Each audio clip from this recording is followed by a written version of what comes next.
Bonsoir à tous, bienvenue dans cette édition.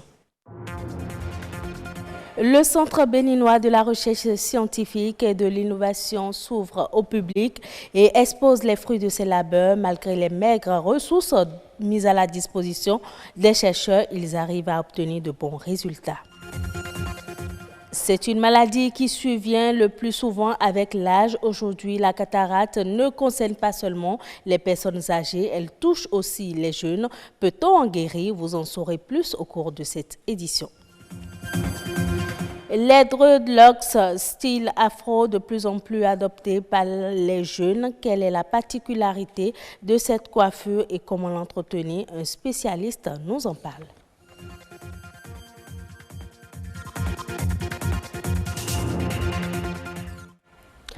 Améliorer les performances du système de la recherche au Bénin, c'est l'objectif des journées scientifiques organisées par la CBRSI, Centre béninois de recherche scientifique et de l'innovation. Cette initiative de 3 jours sera marquée par des conférences, débats et des expositions. Malgré l'insuffisance des ressources, les chercheurs béninois arrivent à obtenir de bons résultats. En quoi la recherche scientifique peut-il contribuer au développement? Reportage Igor Ayoso, Amandine Aliamboussou.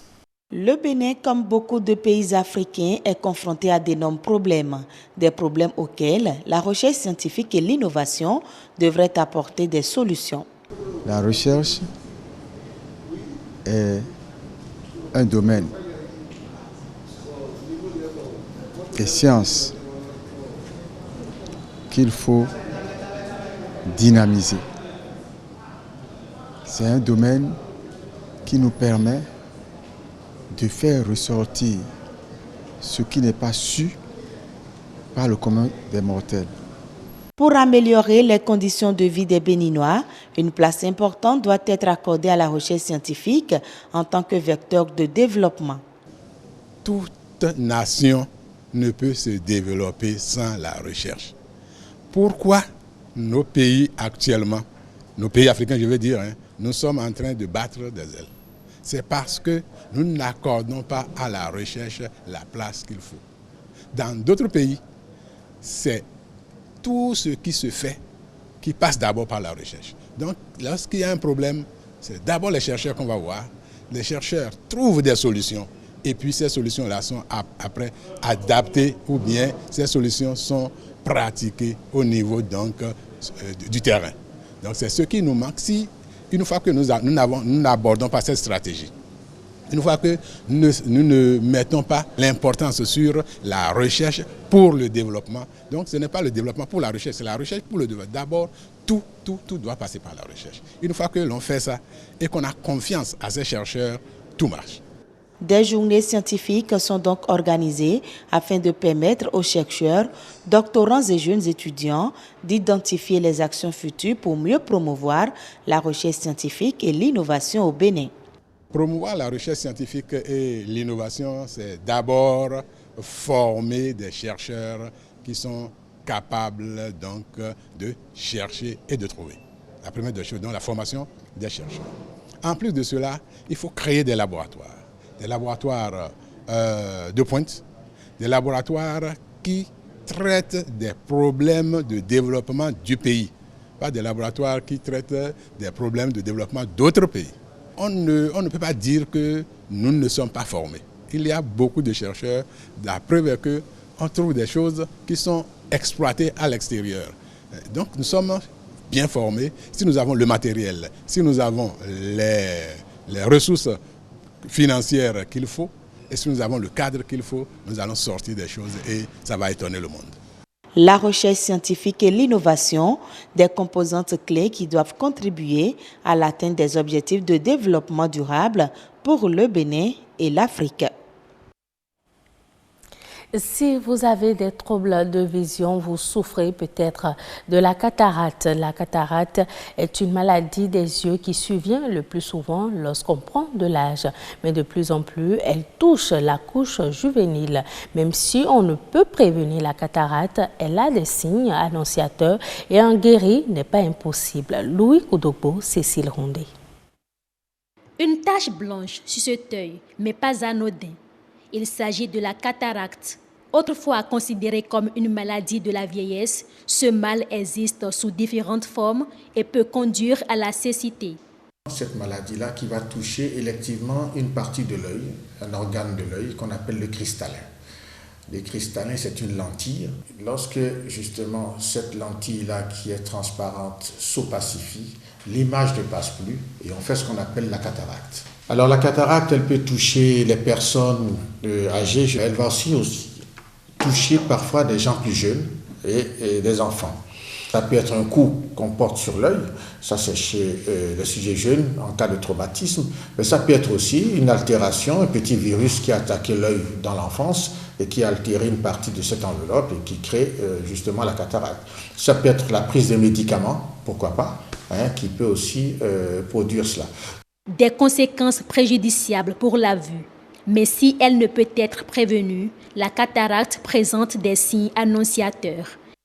Lorsque déjà on commence par moins distinguer sa fenêtre ou moins distinguer une cible sur un mur en particulier, lorsqu'on commence par ne plus très bien voir les marches d'escalier par exemple, et ça peut être déjà des signes annonciateurs d'une cataracte qui est en train d'évoluer, de naître.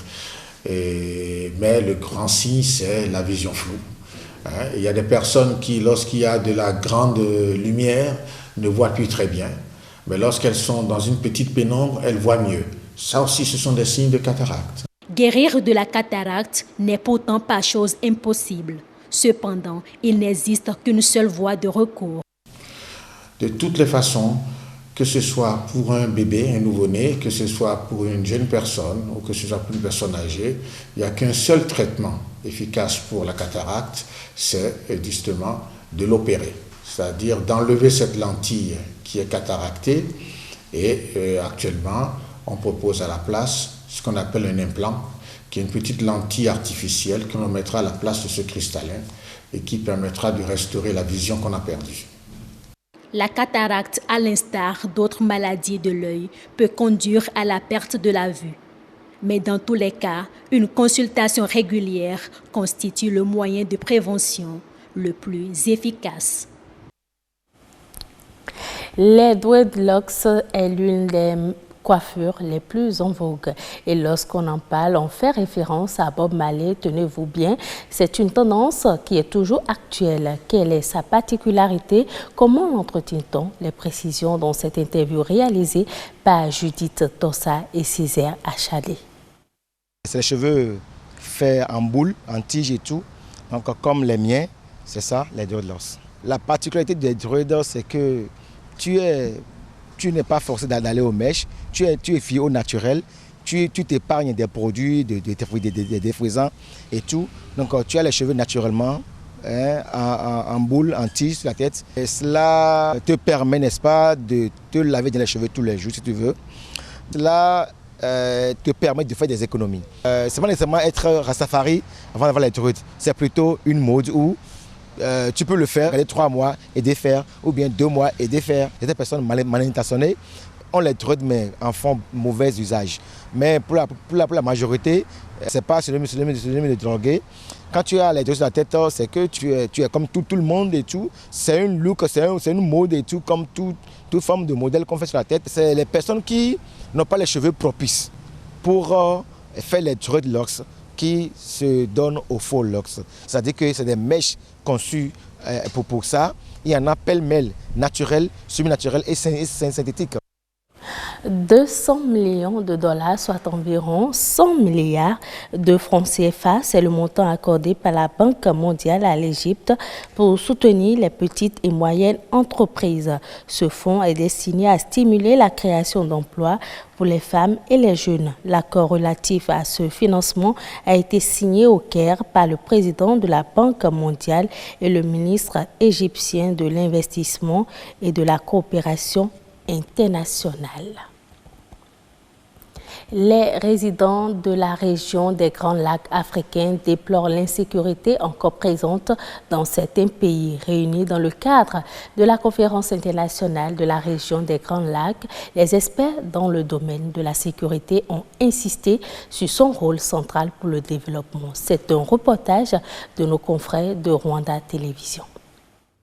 Les citoyens dans les pays des Grands Lacs déplorent les conséquences désastreuses des divers conflits qui sont fréquents dans les pays de la région. Le pays est en guerre, le commerce en pâtit. Les échanges commerciaux entre pays ralentissent. Si les Congolais venaient acheter au Rwanda et que les Rwandais allaient au Congo, eh bien, quand il y a un problème, cela s'arrête. C'est un problème que les experts réunis à Lubavu appellent à régler à travers le partage d'informations et la collaboration pour favoriser le bien-être des résidents et la bonne entente des pays dans la région. Ce qui motive les citoyens, c'est leur développement. Quand il y a mésentente, les résidents des zones frontalières en pâtissent le plus, au niveau économique, mais aussi social. Et comme vous le savez, nombreuses frontières nous lient. Certains vivent en Tanzanie, au Burundi, au Rwanda. Il y a des Rwandais qui vivent en Tanzanie et font du commerce de manière fréquente. Le colonel Léon Mahungu, à la tête du mécanisme conjoint de vérification élargie, le MCVE, dans la région des Grands Lacs et au sein de la CIRGL, insiste quant à lui sur la nécessité de renforcer les capacités de cet organe. Militer pour le renforcement ou bien la restauration de la confiance entre États membres, justement, ça nécessite une présence plus accrue sur le terrain, donc pour suivre et vérifier tout ce qui peut compromettre la confiance entre États membres dans cette sous-région. Bruno Dana, représentant de la MONUSCO, a par ailleurs expliqué les mesures pour continuer à lutter contre les groupes de combattants dans la région. Parmi les groupes armés qui existent et qui opèrent illégalement sur le territoire congolais, vous avez cité vous-même le FDLR, il y en a d'autres. Nous, à la MONUSCO, nous voulons contribuer à la paix et à la stabilité. Et nous suivons les directives du Conseil de sécurité qui, à travers notre représentante spéciale et son équipe, essayons de contribuer à la paix. La CIRGL est composée de 12 membres, l'Angola, le Burundi, le Congo, la République démocratique du Congo, la République centrafricaine, le Kenya, la Tanzanie, le Rwanda, le Sud-Soudan, le Soudan, l'Ouganda et la Zambie. Ce sera tout pour cette édition. Merci de votre fidélité à la chaîne du développement.